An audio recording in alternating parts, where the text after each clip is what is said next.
हम लोग आज गैस टरबाइन पे कुछ न्यूमेरिकल्स देखेंगे, क्योंकि हम लोगों ने पिछले टर्म पे कुछ फॉर्मूले देख लिए थे, तो हम लोग कोशिश करेंगे आज उसमें और आगे न्यूमेरिकल्स कौन कौन से हैं, कुछ जो बेसिक क्वेश्चंस होंगे उसे सॉल्व करेंगे। ठीक है, तो मैं कुछ क्वेश्चंस पहले लिख देता हूँ क्वेश्चंस को, ताकि आपको सॉल्व करने में प्रॉब्लम ना हो, और कोशिश करेंगे कि इजी से इजी क्वेश्चन पहले हो, ताकि आपको समझ में आए एग्जैक्टली हम कर क्या रहे हैं।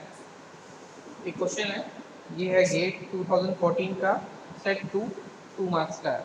तो मैं पहले क्वेश्चन लिख देता हूँ। ठीक है, in an ideal Brayton cycle, ideal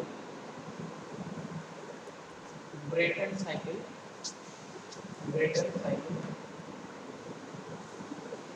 Brayton cycle, atmospheric air, atmospheric atmospheric air, atmospheric air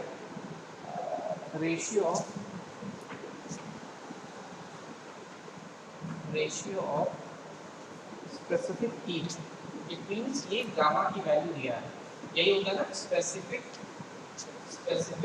heat, ratio of specific heat, यानी कि ये वैल्यू गामा की होने वाली है।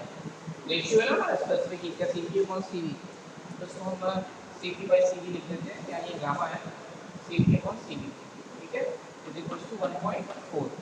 तो एयर के लिए हमारे पास जनरली 1.4 की वैल्यू होती है, तो हम इसको वैसे ही लिखते हैं, specific heat at constant pressure, constant pressure, constant pressure। ठीक है, कांस्टेंट प्रेशर कितना है? कांस्टेंट प्रेशर, कांस्टेंट प्रेशर पे आपका स्पेसिफिक हीट की वैल्यू कितनी दी हुई है? 1.005 किलोजूल पर केजी केल्विन, 1.005 किलोजूल पर केजी केल्विन। ठीक है, अच्छा, एट इस प्रेशर पे है 1 बार, ये क्वेश्चन में दिया है at 1 bar, and 300 Kelvin is compressed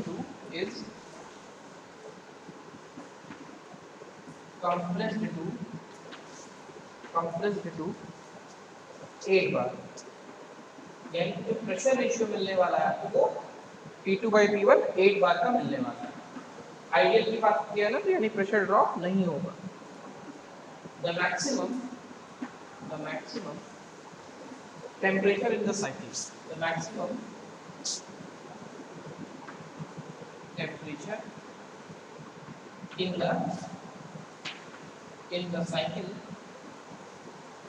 the cycle is limited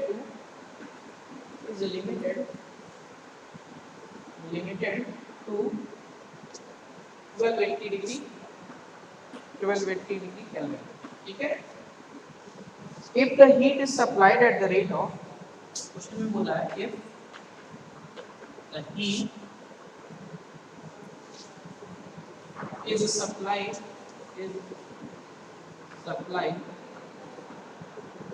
at the rate of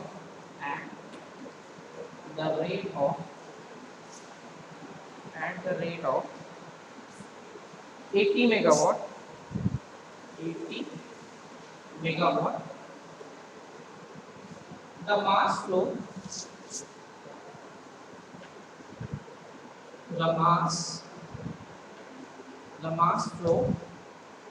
rate in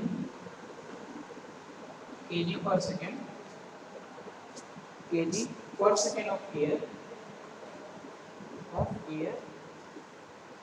required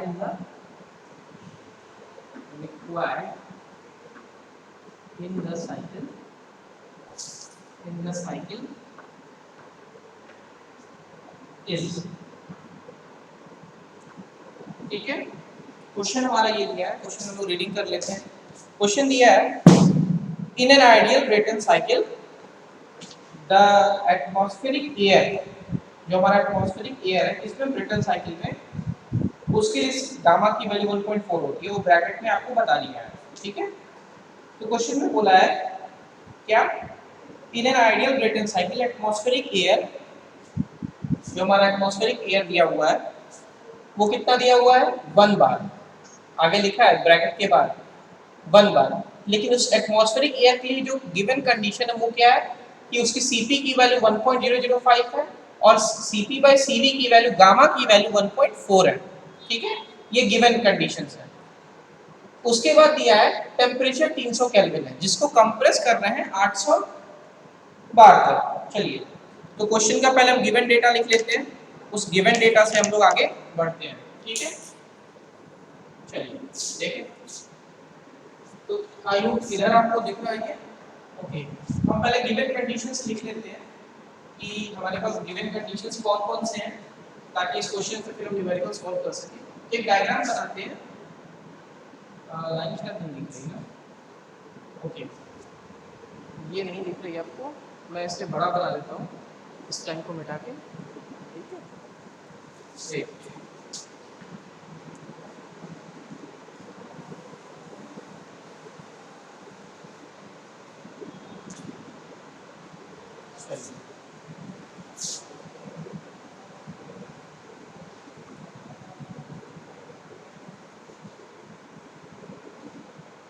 ठीक है,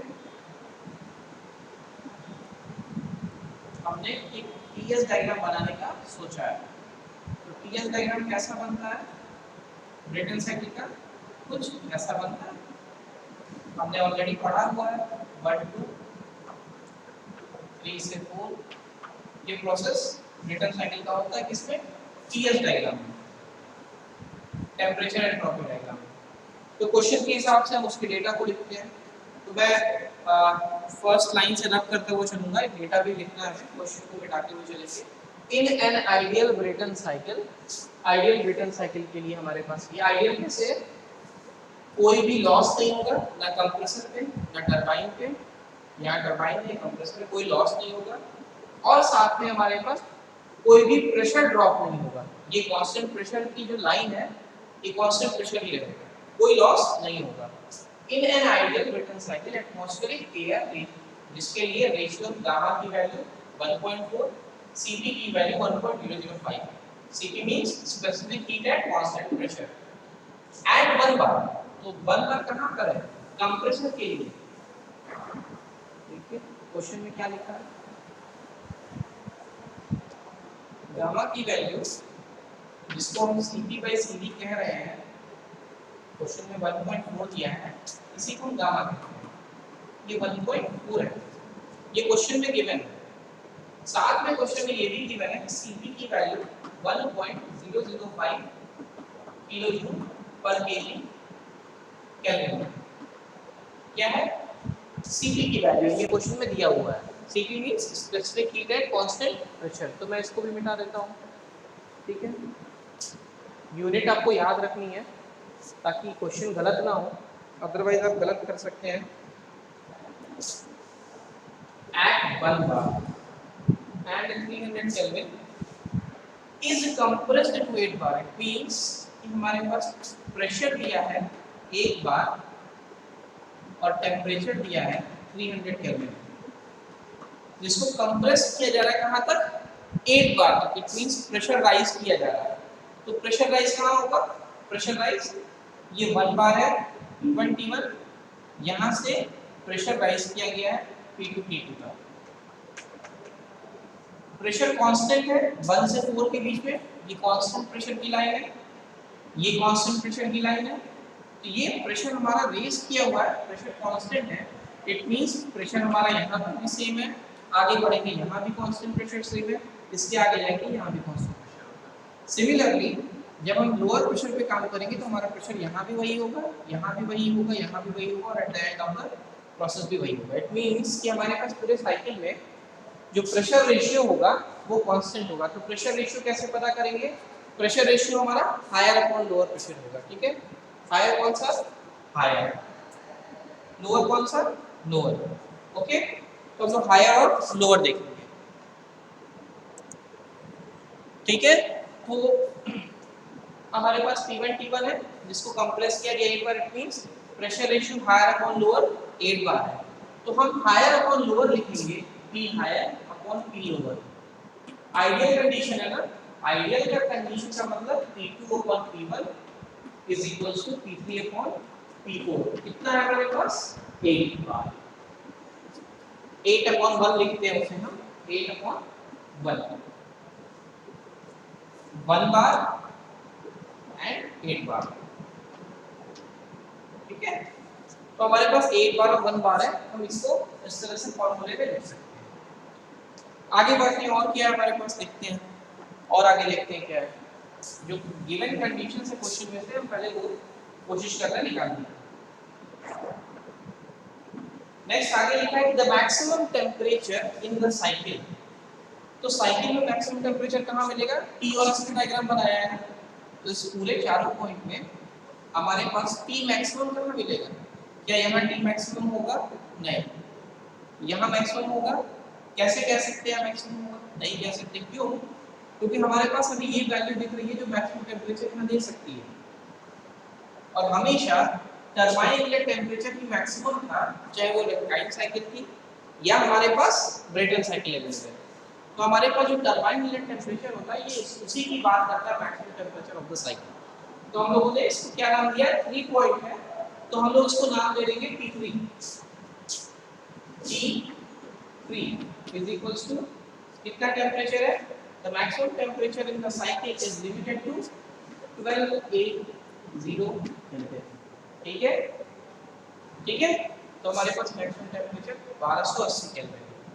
If the heat is supplied at the rate of, अब heat supply दे दिया है कितना, QS is equals to 80 megawatt. heat supply कहाँ होता है, heat supply combustion chamber में होता है, heat supply combustion chamber में होता है। combustion chamber हमारा कहाँ पर है, combustion chamber हमारा इस टरबाइन के जस्ट पहले होता है, टरबाइन से एक्सपेंशन कराने से जस्ट पहले होता है। तो हमारे पास टरबाइन 3 से 4 लगा हुआ था, देन हम उसके जस्ट पहले वाला प्रोसेस हमारा ये हीट सप्लाई में।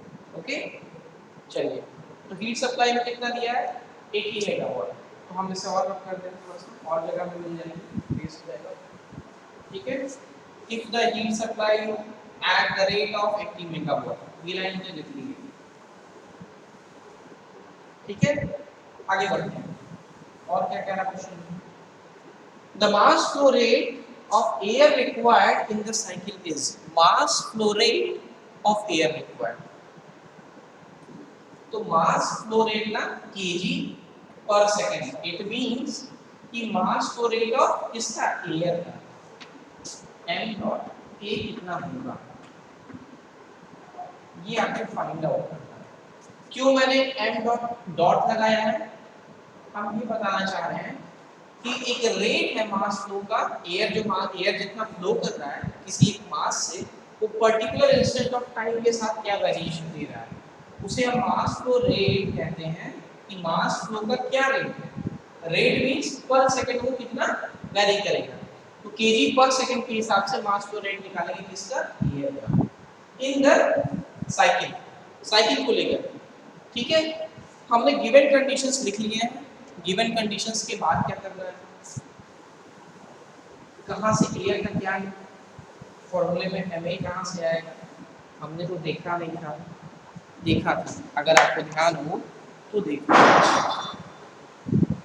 Q सप्लाई कहाँ है, QS is equals to T3 minus T2।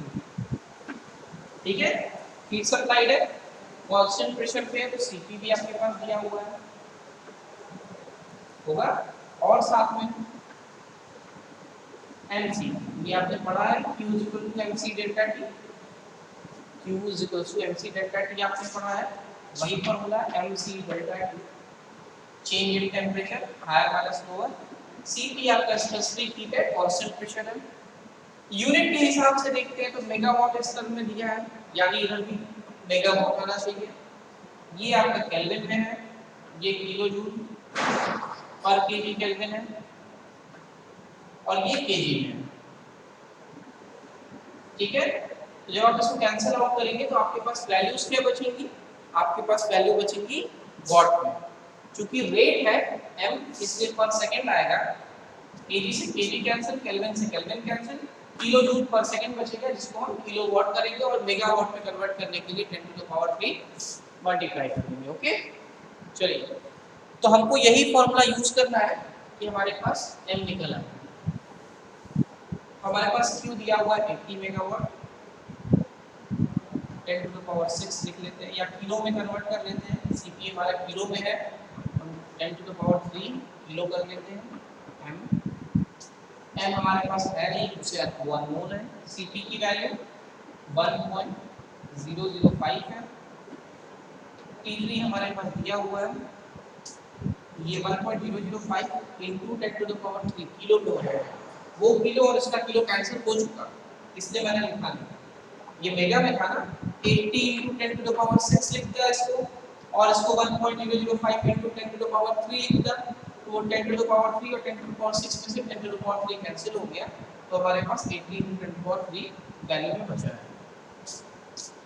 Next T3 की वैल्यू 1280 है माइनस T2। अगर हमें T2 मिल जाए तो हम M निकाल देंगे। यही है काम, हमारे पास ये सारे डेटा दिए, अगर हमें T2 मिल जाए तो हम काम कर लेंगे। आई होप ये डेटा आपने लिख लिया है, तो इस डेटा के हिसाब से अब मैं इसे रब करता हूँ। कौन सा? ऊपर वाला, क्योंकि मुझे फॉर्मूला लिखना है, मैं चाह रहा हूँ यहाँ सामने आपके लिख दिया है। ठीक है, ये आपने गिवन डेटा लिखा ही था, P2 by P1 power gamma minus 1 upon gamma is equal to 2 upon. ये मैंने आपको पहले ही बताया था, थर्मोडायनामिक रिलेशन आपको याद रखते हैं, आपको भूलना नहीं है। ठीक है, P2 by P1 आपके पास है, ऑफ कोर्स आपके पास A भी दिया हुआ है। गामा की value Cp upon Cv D कितनी 1.4, तो 1.4 minus 1 upon 1.4 is equal to T2 दिया था क्या? नहीं, T2 नहीं दिया। T1 दिया था, बिल्कुल T1 दिया था 300, T1 दिया था 300, तो क्या यहाँ से T2 नहीं निकल जाएगा? बिल्कुल निकल जाएगा। वही T2 जो निकलेगा वो हम यहाँ पुट कर देंगे। तो जब हम T2 निकालते हैं तो हमें T2 की वैल्यू मिलती है, कैलकुलेट करिए, T2 की वैल्यू आती है 543.43 केल्विन। मैं यहाँ लिख देता हूँ, T2 की वैल्यू जो आती है 543.43 kelvin. T2 is equals to 543.43 kelvin. ठीक है, अब हमारे पास T2 आ चुका है, T2 की वैल्यू पुट कर देंगे यहाँ पर, उठा करके यहाँ लिख दीजिए, तो हम यहाँ से M की वैल्यू कैलकुलेट कर लेंगे। इसलिए kg पर सेकेंड में आप सारी यूनिट्स को रखिएगा, कैंसिल आउट हो जाएगा और सिर्फ kg पर सेकेंड आपको मिलेगा। ठीक है, तो उसकी वैल्यू आती है 108.07, 108.07 ओके। तो मतलब हमने ये देखा बहुत आसानी से कि क्वेश्चन अगर हमारे पास सामने सिंपली आता है, सिंपल ब्रेटन साइकिल का क्वेश्चन है, सिंपल ब्रेटन साइकिल का क्वेश्चन है, हमें T2 निकालना तो हम कैसे निकालेंगे? अगर मैं आपसे मान लीजिए पूछता हूँ फॉर एग्जांपल MA आपको मिल गया, MA आपको मिला है 108.07। इसी क्वेश्चन में मैं आपसे बोलूं कि हीट रिजेक्टेड कितना हुआ है वो बताइए। इसी क्वेश्चन में हीट रिजेक्टेड बताइए। हीट रिजेक्टेड कहाँ मिलेगा? QR, लोअर साइड में जहाँ पर हमारा कूलर है। QR किस टेम्परेचर रेंज में है? 4 और 1 के बीच में। इट मींस कौन सा हायर है? T4, हमने लिखा T4 माइनस T1। MCP हम मान लेते हैं आइडियल कंडीशन है, इसके मास ऑफ एयर ही पूरे साइकिल में फ्लो कर रही है। MACP T4 minus T1। QR पता करना है, ठीक है, मास ऑफ एयर है हमारे पास 108.07 into 1.005 किलो नहीं लिख रहे, इसका मतलब किलो है इसके साथ, अगर हम उसे लिख दें तो लिख देते हैं, टेम्परेचर से कोई दिक्कत नहीं है। T4 है क्या अपने पास? अपने पास क्या ये टेम्परेचर है? नहीं, अपने पास T4 की वैल्यू नहीं दी है, हमने T4 को नहीं लिखा, हमारे पास T4 है। T1 है अपने पास, बिल्कुल T1 अपने पास 300 था, 300 केल्विन है, हमने 300 केल्विन लिख दिया। अब आपको QR निकालना था, तो आपके सामने दो अननोन है और एक ही इक्वेशन था QR और T4 में। दूसरा एक इक्वेशन और चाहिए होगा क्योंकि दो अननोन है, तो एटलीस्ट टू इक्वेशंस रिक्वायर्ड है, जो कि हमारा दो इक्वेशन है, दो अननोन को सॉल्व करने के लिए चाहिए होगा। ठीक है, एक तो इक्वेशन दिखा, दूसरा इक्वेशन कहां से ले आएंगे? तो सेम एज इट इज, जैसे ये है, ये वाला 1 से 2 के बीच में थर्मोडायनामिक रिलेशन लगाया, सिमिलरली हम 3 से 4 के बीच में थर्मोडायनामिक रिलेशन को लेंगे। ठीक है, क्या है 3 से 4 के बीच में थर्मोडायनामिक रिलेशन? इसको मिटा देते हैं, हमको तो हीट रिजेक्टेड का जरूरत है। ठीक है, ओके, तो हमारे पास क्या है? T3 sorry P3 upon P4 का power gamma minus 1 upon gamma is equals to P3 upon P4। ठीक है, हमारे पास T3 दिया है, बिल्कुल दिया है, हमारे पास T3 की वैल्यू है कितनी? 1280। T4 अपने पास नहीं है, T4 तो पता करना है। P3 by P4 yes of course है हमारे पास, एक गामा माइनस 1 अपॉन गामा, क्या गामा है? हाँ बिल्कुल है, 1.4 और 1.4। यहाँ से हमको T4 की वैल्यू मिलेगी, समथिंग केल्विन आएगा, क्योंकि हम केल्विन के टर्म में कैलकुलेट कर रहे हैं, टेम्परेचर हमारा 1280 केल्विन है, तो हमारा आंसर T4 केल्विन के टर्म में मिलेगा। T4 मिलने का मतलब है हमारे पास QR मिल जाएगा, यहाँ से हम उठा करके T4 की वैल्यू रखेंगे QR से। ठीक है, इट मींस हम कैलकुलेट कर सकते हैं T4 को। अब हमारे पास T1 है, T2 है, T3 है, T4 है, चार टेम्परेचर हमारे पास मिल गए हैं। इट मींस कि अब गैस टरबाइन में मेरे से वो जो भी पूछेगा मैं उसे कैलकुलेट करने के लिए यहाँ पर हूँ। अब मेरे से कुछ भी पूछ लो मैं उसे बता दूंगा, क्योंकि मेरे पास टेम्परेचर आ चुका है TS डायग्राम में सारे पॉइंट्स पे, तो मैं उसे बता दूंगा। अगर मान लीजिए इसी क्वेश्चन में और ऐड करते हैं थोड़ा सा, इसी क्वेश्चन में थोड़ा सा और ऐड करते हैं, मान लीजिए इस क्वेश्चन में ये ऐड कर दिया जाए, ये आइडियल नहीं है, सपोज आइडियल नहीं है, किस केस में आइडियल नहीं है मैं ये मान लेता हूँ कि यहाँ जो कंप्रेसर लगा है 1 से 2 के बीच में, तो मैंने यहाँ कंप्रेसर और कंप्रेसर की एफिशिएंसी सपोज 90%। ओके, हमने मान लिया कंप्रेसर की एफिशिएंसी 90%, तो हम फिर और क्या करेंगे?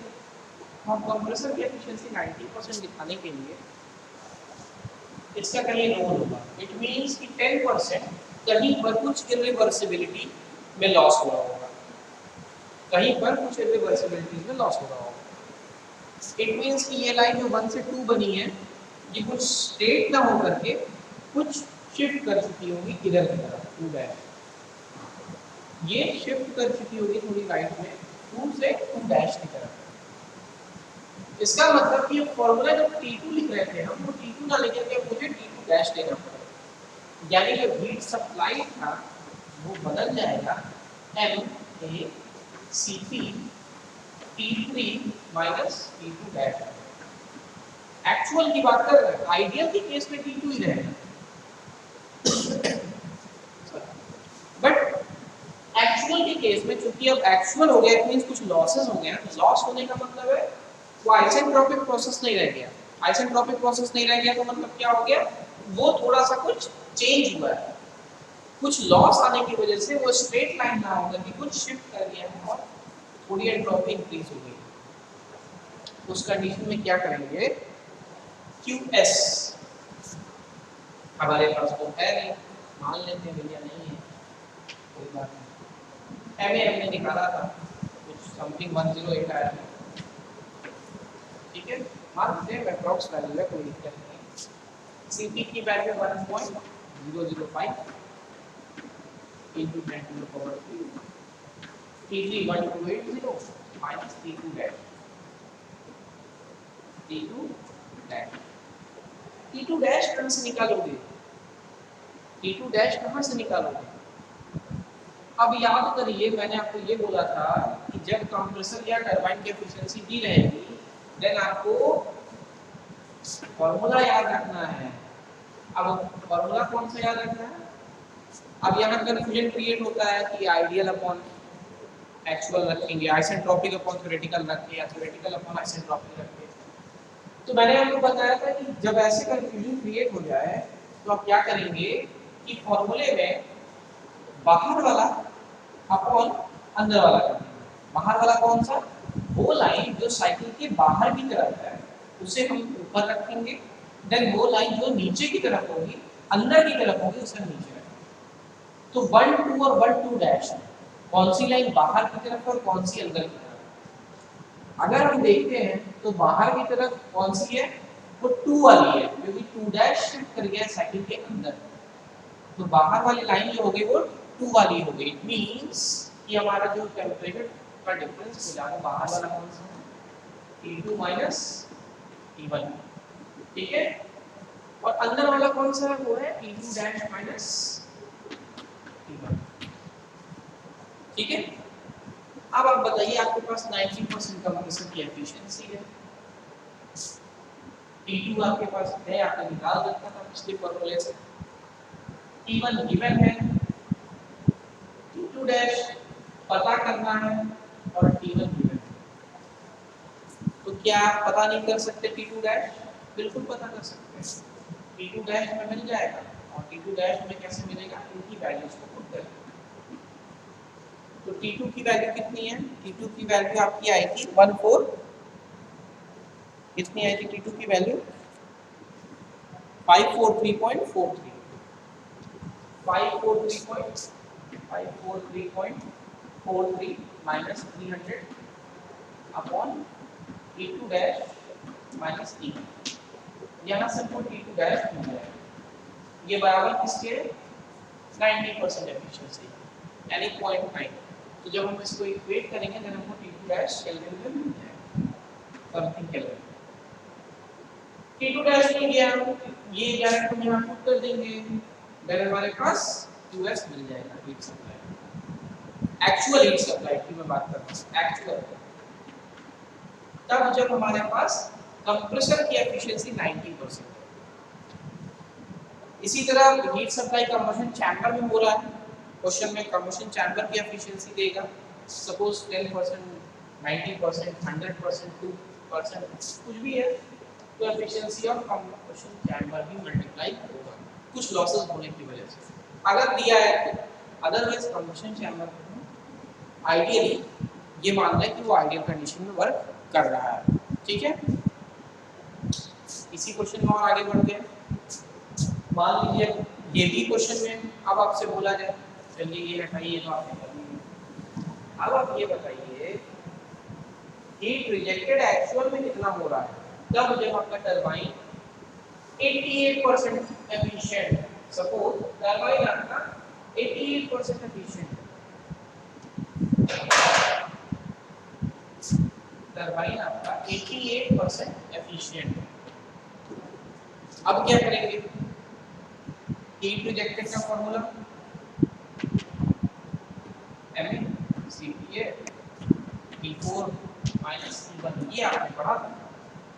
ये वो था जो आइडियल कंडीशन में था, बट एक्चुअल एंट्रोपी थोड़ी सी बढ़ गई होगी रिवर्सिबिलिटी के कारण, कुछ लॉसेस होने, 4 डैश शिफ्ट हो गया। अब ये आइसेंट्रोपिक हो गया, नहीं क्या? यानी फॉर्मूला क्या बन गया? 4 डैश से 1, यानी T4 डैश माइनस 1 बन गया। अब क्या करेंगे? T4 डैश कैसे निकालेंगे? सिंपल, पिछले बार आपने T4 निकाला था पिछले थर्मोडायनामिक रिलेशन से, T3 upon T4 is equals to T3 upon T4 का power gamma minus 1 upon gamma is equals to T3 upon T4, वहाँ से आपको T4 मिला। T4 डैश के लिए एफिशिएंसी ऑफ टरबाइन सेम, जैसे हमने कंप्रेसर के लिए लिखा था वैसे टरबाइन के लिए लिखेंगे, क्या लिखेंगे? बाहर वाला अपॉन अंदर वाला। कौन सा बाहर वाला है इसमें? बाहर वाला कौन सा है? वो है T3 upon T4 dash, sorry T3 से 4 डैश है, ये आपका बाहर वाला है, 3 से 4 डैश है। और नीचे आपका जो अंदर दिया हुआ है वो है अंदर वाला। कैसे बाहर और अंदर डिसाइड कर रहे हैं? वो वैसे डिसाइड कर रहे हैं कि जो साइकिल के बाहर जा रहा है, वो साइकिल के बाहर, जो साइकिल के अंदर आता है उसे हम अंदर लेते हैं। तो हमने कहा कि एक्चुअल अपॉन थ्योरेटिकल और थ्योरेटिकल अपॉन एक्चुअल में बहुत कंफ्यूजन रहता है बच्चों को। ये नहीं क्लियर हो पाता है कि हम कौन सा एक्चुअल में लेंगे, कौन सा थ्योरेटिकल कंसीडर करेंगे। उस सिचुएशन में करेंगे क्या? उस सिचुएशन में ये करेंगे कि हम बाहर वाला अपॉन अंदर वाला कैलकुलेट करेंगे, बाहर वाला अपॉन अंदर वाला। देखिए नहीं होगा, आपको T4 डैश चाहिए, 0.88 यहाँ दिया हुआ है 88%, T3 1280 गिवन है, T4 आप पिछले फॉर्मूले से कैलकुलेट कर चुके हैं। सिर्फ ये एक अननोन था, ये हमें मिल जाएगा और जैसे ही मिलेगा हम यहाँ पुट कर देंगे और T1 हमारे पास 300 दिया होगा। देन हमारे पास QR की एक्चुअल वैल्यू मिल जाएगी। एक्चुअल वैल्यू मिल जाएगी, इट मींस कि हम ये देख सकते हैं कि हमारे पास जो वैल्यूज मिली हैं वो क्या क्या मिली। तो मैं उसे एक लाइन में आपको दिखा देता हूँ कि हमें क्या क्या मिला इस एक क्वेश्चन से। जो हमने एक क्वेश्चन लगाया उसमें एक क्वेश्चन में क्या क्या चीजें मिली, ठीक है? एक क्वेश्चन हमने लगाया, उस एक क्वेश्चन में हमें क्या क्या चीजें मिली। देखिए हमें पहले T1 गिवन था, T1 T2 T2 dash, T3 T4 T4 dash, ये सारी वैल्यूज मिली थी। ये सारी वैल्यू T1 मिला, T2 मिला, T1 T2 डैश मिला, T3 मिला, T4 मिला, T4 डैश। फिर हमने क्या किया? हमने Q सप्लाई निकाला, कितना? आइडियल निकाला, कितना था? Q supply T2 T3 minus T2, Q supply actual निकाला, एक्चुअल कितना मिला? T3 minus T2 dash. Similarly heat rejected ideal निकाला, क्या मिला? हीट रिजेक्टेड आइडियल में T4 minus T1, heat rejected actual में T4 डैश। है कि नहीं? हमने ये सारी चीजें निकाली सिर्फ एक क्वेश्चन से, कोई बहुत बड़ी बात नहीं थी, बहुत छोटी सी बात है। ये क्वेश्चन है उसमें हमने इतने सारे डेटा को निकाल लिया, बट ये पॉसिबल तब हुआ जब हमको ये सारी वैल्यूज दी थी। Efficiency of compressor, efficiency of turbine, ये सारी वैल्यूज ये डेटा हमें क्वेश्चन में दी। इस क्वेश्चन में इतना आसानी से सिर्फ दो वैल्यूज दी थी मेरे पास, T1 T3 and 1 ratio P2/P1 higher upon lower. उसके बाद गामा की वैल्यू, कंप्रेसर एक्चुअल से आइडियल से एक्चुअल बन गया और टरबाइन आइडियल से एक्चुअल बन गया। तो जैसे जैसे कंडीशंस आते गए वैसे वैसे हमने ये देखा कि हमारे पास और ज़्यादा वैरायटीज मिलती जा रही हैं और टर्म्स को आइडेंटिफाई करने में सक्षम है पूरी तरह से। ये निकल जाने के बाद आपसे पूछा जाए कि गैस टरबाइन का वर्क बताइए, तो गैस टरबाइन कहाँ लगा हुआ है? गैस टरबाइन लगा हुआ है कहाँ पर? 3 से 4, 3 से 4 आपका टरबाइन वर्क कितना मिलेगा? मिलना तो चाहिए आपको T3 माइनस T4, ये आइडियल कंडीशन। एक्चुअल में कितना मिलेगा? T3 minus T4 dash. आपको लगेगा ज्यादा, बट ये कम हो जाता है, कम हो जाएगा। सिमिलरली मान लीजिए कंप्रेसर वर्क आपसे पूछा गया, आइडियल की बात करेंगे तो T2 minus T1,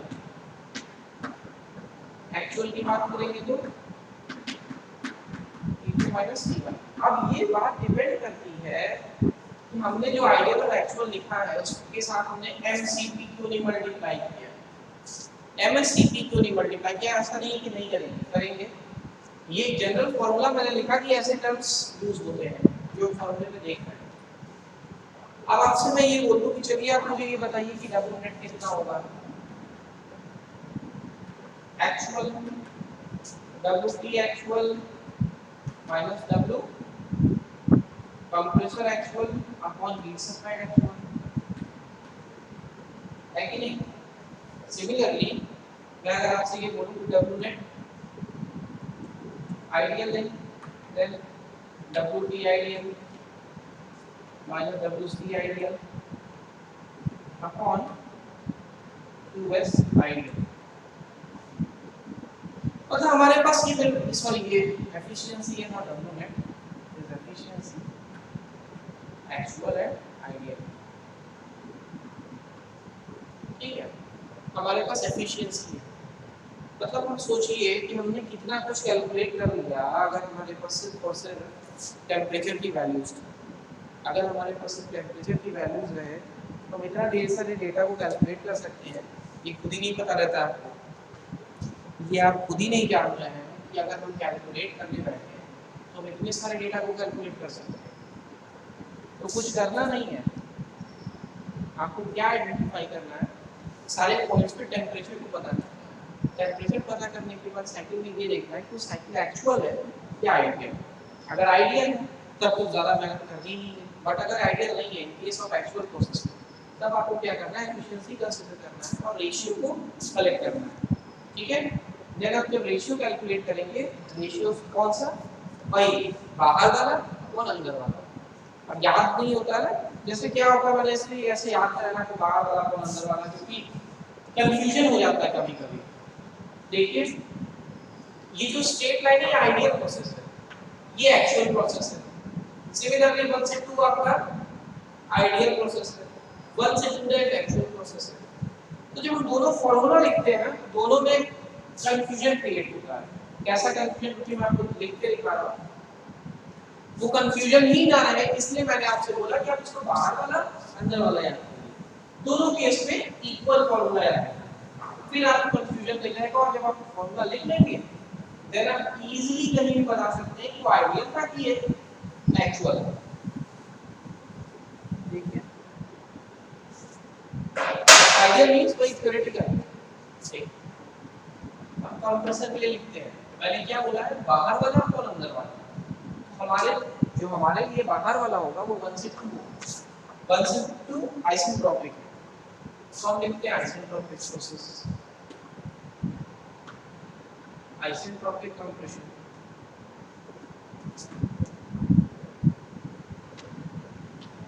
isentropic compression process. अब और एक्चुअल कंप्रेशन कितना हो रहा है तो एक्चुअल लिखते हैं, एक्चुअल कंप्रेशन लिखते हैं। तो मैंने क्या किया? मैंने कुछ नहीं किया, कंप्रेसर में बाहर वाला और अंदर वाला लिखा, बाहर वाला आइसेंट्रोपिक अंदर वाला एक्चुअल, वो मैंने लिख दिया। अब मैं टरबाइन में आता हूं, सपोज मैं टरबाइन में आया, टरबाइन हमारे पास क्या है? बाहर वाला और अंदर वाला, बाहर 3 से 4 डैश है, इसमें एक्चुअल ऊपर हो गया क्योंकि एक्चुअल है, 3 से 4 डैश एक्चुअल एक्सपेंशन है, नीचे 3 से 4 डैश 4 आइसेंट्रोपिक हो गया।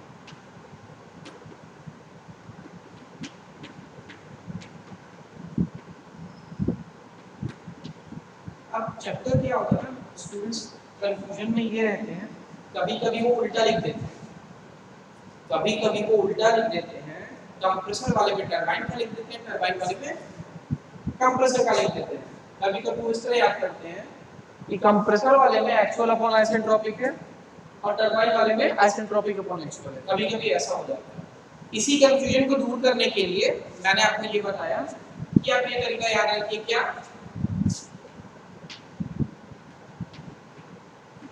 बाहर वाला अपॉन अंदर वाला।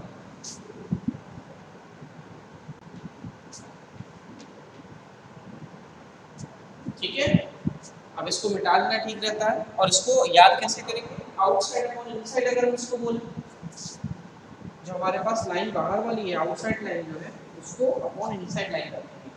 तो याद करने के लिए है बाहर वाला अपॉन अंदर वाला, एग्जाम में लिख तो नहीं सकते, लिखना तो यही है एग्जाम में, लिखना तो हमको यही है।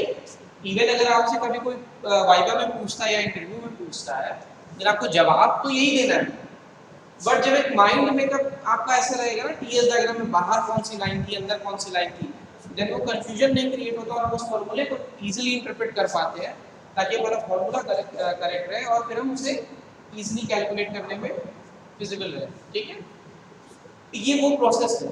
अब इस प्रोसेस में हमारे पास जो डेटा अवेलेबल होता है उस डेटा का फॉर्मूला हम रखते हैं और उसे कैलकुलेट करते हैं। ठीक है, यही है वो टेम्परेचर डिफरेंस जिसे हम लिख रहे थे, इसी को हम टेम्परेचर डिफरेंस के टर्म में लिख रहे थे। तो चूंकि टेम्परेचर डिफरेंस के टर्म में ऊपर और नीचे जो एमसीपी और एमसीपी का मल्टीप्लिकेशन होता वो कैंसिल आउट हो जाता, इसलिए हम सिर्फ टेम्परेचर का फॉर्मूला लिखते हैं, इसीलिए हम सिर्फ टेम्परेचर का फॉर्मूला लिखते हैं और कुछ नहीं लिखते हैं। तो हमारा काम बस इतना सा है कि भाई आपको एनी हाउ कुछ भी दिया है टेम्परेचर के टर्म में कैलकुलेट कर लीजिए, और कैलकुलेट करने के बाद हम कुछ ऐसा करें कि हमारे पास जो वैल्यूज मिले उसे हम शॉर्ट आउट करके कुछ अपने अपने जो भी हमारे पास हैंडी फॉर्मूले हैं उसे यूज करते हैं। तो आज के लिए हम लोग इस लेक्चर को अब यहीं रोकते हैं, नेक्स्ट हम लोग जब मिलेंगे तो हम लोग कुछ और न्यूमेरिकल्स देखेंगे। गेट का ये क्वेश्चन है, मैं आपको बताता हूँ कौन सा लेक्चर हम लोग देखेंगे नेक्स्ट लेक्चर में, क्वेश्चन जो देखने वाले हैं। एक क्वेश्चन है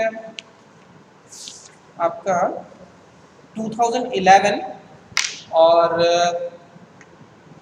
एक क्वेश्चन देखेंगे 2013 का। तो अगर दोनों क्वेश्चन हो जाते हैं तो हम लोग दोनों देखेंगे।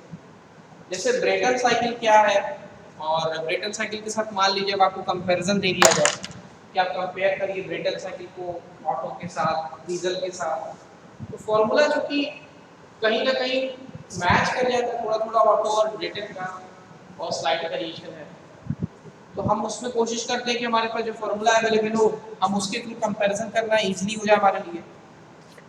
तो इसलिए क्वेश्चन एक बार गेट में आपके आया हुआ था, उन्होंने आपसे पूछ लिया था ऑटो और ब्रेटन का कंपैरिजन करके।